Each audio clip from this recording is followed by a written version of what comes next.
This content is AI generated for informational purposes only and should not be directly used for clinical decision-making. Hello and welcome back to the Neurosurgery Hub podcast. I'm Dr. Eris, a senior attending here, and I'm joined by our research fellow. And I'm Dr. Alara. Today we're looking at a fascinating new study from the Journal of Korean Medical Science, published in 2026. It's titled Single Fraction Stereotactic Radiosurgery for Benign Perioptic Meningiomas, a strategy for long-term tumor control and radiation-induced optic neuropathy avoidance with a 10-year follow-up. This is a critical topic, Alara. As we all know in the clinic, perioptic meningiomas, or POMs, present a unique tug-of-war. On one side, we want aggressive tumor control. On the other, we have the optic apparatus, or OA, which is incredibly sensitive. If we get too close with a high dose, we risk radiation-induced optic neuropathy, or RION. Exactly. And what makes this specific study from the team at Seoul National University Hospital so valuable is the follow-up duration.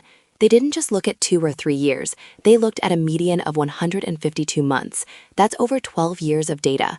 In the world of benign meningiomas, that long-term perspective is everything, because these tumors can recur or progress very slowly. Right. Many studies report success at 5 years, but as we'll see in this data, the story changes when you hit the 10-year mark. So, Alara, walk us through the patient cohort. Who were they looking at? They retrospectively analyzed 30 patients who underwent single-fraction gamma knife surgery between 1998 and 2010. The strict inclusion criterion was that the tumor had to be within 2 millimeters of the optic apparatus. That's a very tight margin. In neurosurgical planning, 2 millimeters is essentially direct contact when you consider the steep dose gradients of the gamma knife. Precisely. They separately contoured the right and left optic apparatus, from the optic nerve all the way to the optic tract, including the half-optic chiasm for each side. For the treatment planning, they used a rule. If the patient still had functional vision, they tried to keep the maximum dose to the optic apparatus, the Dmax, below 8 gray. 8 gray is a classic threshold for single-fraction SRS near the nerves. But if the patient was already blind in the affected eye, I assume they were more aggressive. Yes, they noted that they would administer a sufficient dose to the tumor regardless of the Dmax to the OA if the eye was already blind. But for those with vision, the median prescription dose to the gross tumor volume, or GTV, was about 12.7 gray.